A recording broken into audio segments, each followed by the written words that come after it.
கூகுளில் சும்மா ஷாக்கி இன் ஃப்ளட்டர் அப்படின்னு அடிங்க. ஃபஸ்ட் இந்த மாதிரி ஸ்டாக் ஓவர்ஃப்ளோ இந்த சைட் வரும். இதில் வந்து ஃபஸ்ட்டு லிங்க்கு கிளிக் பண்ணிக்கோங்க.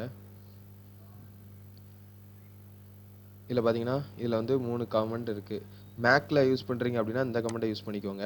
விண்டோஸ் அப்படின்னா இது, லினக்ஸ்னால் இது. நான் விண்டோஸுங்கிறனால இந்த கமெண்ட்டை நான் எடுத்துக்கிறேன். இப்போ இந்த கமெண்ட்டை டேரெக்டாக நீங்கள் டெர்மினலில் அப்படியே அப்லோட் பண்ணிட முடியாது. அதுக்கு இடையில வந்து டீபக் கீ ஸ்டோருக்கு வந்து பாத் செட் பண்ணணும். அது என்னென்னா, இப்போ பார்த்தீங்கன்னா இது நார்மலாக ஆண்ட்ராய்டு டீபக் கீ ஸ்டோர், அதாவது உங்கள் ஒவ்வொருத்தரோட சிஸ்டத்துக்குள்ளேயும் ஆண்ட்ராய்டு ஃபோல்டருக்குள்ளே அந்த டீபக் கீ ஸ்டோர் அப்படிங்கிற ஒரு இது இருக்கும். அந்த பாத்தை எடுத்து நீங்கள் அப்படியே இங்கே அப்லோட் பண்ணி அதுக்கப்புறம் அந்த கமெண்ட்டை ஜென்ரேட் பண்ணால் தான் உங்களுக்கு ஷா கீ கிடைக்கும்.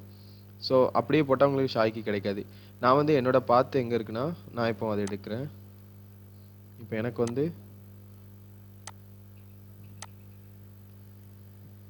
யூசர்ஸ்குள்ள சி டிஸ்கில் யூசர்ஸ்குள்ளே டிவைஸோட நேமு அதுக்குள்ளே போனீங்கன்னா அந்த மாதிரி டாட்டா ஆண்ட்ராய்டு உங்களுக்கும் உங்கள் சிஸ்டத்தில் இந்த மாதிரி இருக்கும்.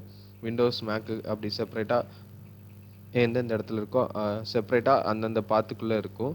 ஸோ எனக்கு இப்போ பார்த்தீங்கன்னா இந்த டாட்டா ஆண்ட்ராய்டுன்னு இருக்குல்ல, அதுக்குள்ளே போயிட்டா இந்த இருக்குது பாருங்கள் டீபக் கீ ஸ்டோர். ஸோ அது வந்து எதுக்குள்ளே இருக்குன்னா சியில் யூசர்ஸில் டிவைஸ் நேம் ஆண்ட்ராய்டுக்குள்ளே இருக்குது. நான் இந்த பாத்தை மட்டும் அப்படியே காப்பி பண்ணிக்கிறேன். காப்பி பண்ணிவிட்டு டெர்மினலில் சேஞ்ச் பண்ணிடுறேன் இங்கேருந்து. Okay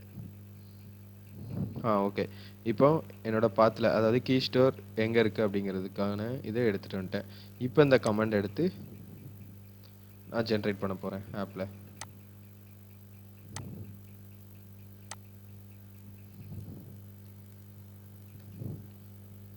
okay. இப்போ பார்த்தீங்கன்னா ஷா கீ ஜென்ரேட் ஆகிட்டு எது அப்படின்னா இந்த இருக்குது SHA-1 SHA-256 இந்த 2 கீ நமக்கு கிடச்சிட்டு நீங்களும் உங்கள் சிஸ்டத்தில் ஜென்ரேட் பண்ணிங்கன்னா உங்களுக்குன்னு யூனிக்கான ஒரு கீ கிடைக்கும்.